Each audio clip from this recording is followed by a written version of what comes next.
maingay. Parang may sumusunod sa atin. Tama si Norbert. May sumusunod sa atin. Kailangan natin magmadali. Nanay? Nay? Mula ngayon ay wala na akong dapat ikatakot. Burado na sa isipan ni Marcela ang buhay kasama si Bernard. Isa lang may kagagawa nito. Si Simon. Kuya Bernard, huwag niyo pagbintahan si Tito Simon. Mas pinaniniwalaan mo sila Ate Joanna. Wala namin. Nakita ko kung gaano sila nasaktan. Hindi nga kaya mga apo ko yun. Hindi na lang kaya ito para hindi kayo magduda. Mga apo ko nga sila. Paano kung sabihin ko sa inyo na naanak na kayo ni Marcela? Bakit hindi na kayo binalikan? Hindi kaya tinalikuran na kayo? O hindi kaya hindi na sila okay ng tatay?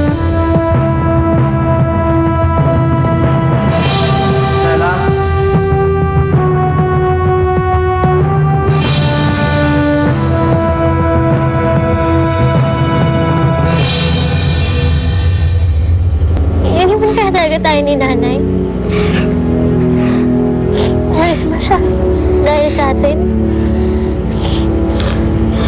Pinagpalit pa kaya tayo? Hindi mga anak. Meron lang kaming hindi mapagkasunduan nung gabing nawala siya. Pero sigurado akong mahal na mahal ko yung nanay ninyo. Hindi niya magagawa ang talikuran ng pamilya niya. May nangyari lang sa kanya kaya siya nagkaganito. Pero sigurado akong mahal na mahal tayo niya. Hindi tayo pagpapalit ni nanay. Mahal niya tayo, hindi niya tayo iiwan.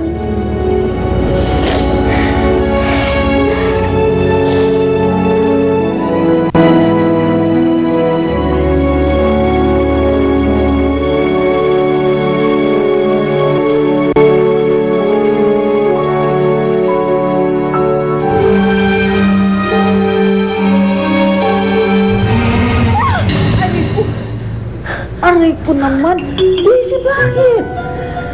Kasi mami, binabangungot ako. Paniginipan ko yung mga peste, mga batang yon. Malapit na dumabaw yung pamilya nila, mami. Malapit na raw sila maging isang happy family.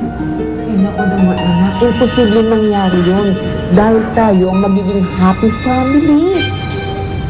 Hirap kasi maka-gets over sa ginawa nila sa atin nito. Kaya alam mo, pag lumabas tayo dito, sisiguraduhin kong magdudusa sila. That's the spirit. Think positive.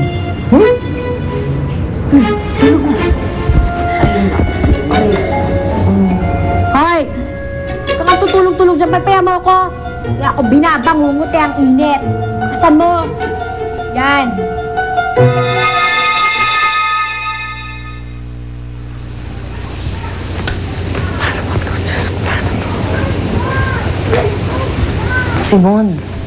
Simon, I want to talk to the kids. Ma, please. Simon, please. Ngayon, alam na natin ang totoo. Ano kung totoo? Na minsan, ikinasal si Marcela at si Bernard. Pero hindi ko alam kung nagkabunga ang pagsasamang yon. Paano kung sila nga ang mga apo ko? Eh di ang tagal ng panahon ko silang pinabayaan. Wala akong magagawa kung hindi kayo patahimikin ng konsensya nyo. Meron, Simon. Meron. Patirahin mo sila dito. Tanggapin mo sila. Kapiling namin. Kung totoong patay na nga si Bernard, wala na silang ibang pupuntahan.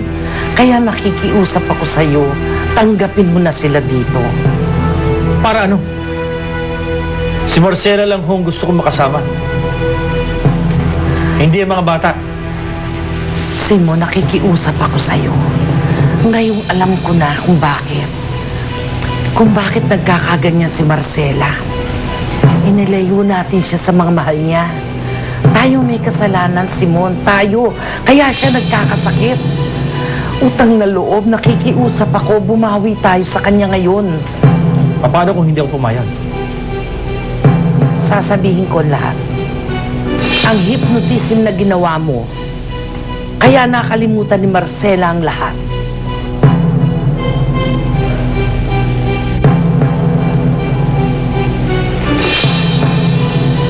subukan mo. Tignan natin kung may maniniwala sa'yo. Gawin mo ang gusto mong gawin.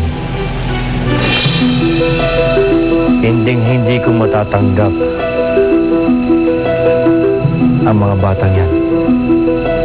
Lalong-lalo na sa sarili ko pamamahay. Hindi kaya tayo makilala ni nanay.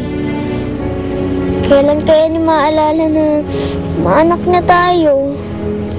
Yun nga ang problema eh. Paano kung ayaw niya na tayong alahanin?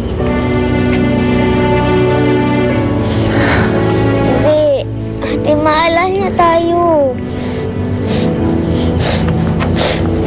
Di ba nga, sabi ni tatay nun, huwag tayo mawawala ng pag-asa. Tsaka maniwala lang tayo na mahal tayo ni nanay. Kasi kahit naman nakalimutan niya tayo, alam niya sa puso niya na hindi niya tayo makakalimutan. Emily, Junix, Farah, may maganda akong ibabalita sa inyo.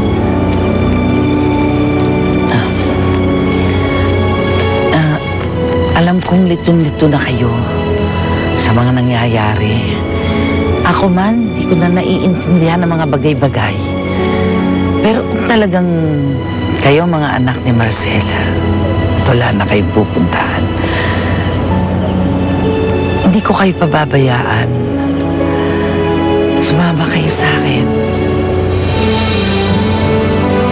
Kung pagbalik po ng pagsama namin sa inyo, makakasama namin si nanay. Pumapayag po kami. Napakalaki talaga ng pagmamahal nyo kay Marcela. Talagang ang mga apo ko kayo. Hindi ko kayo pababayaan.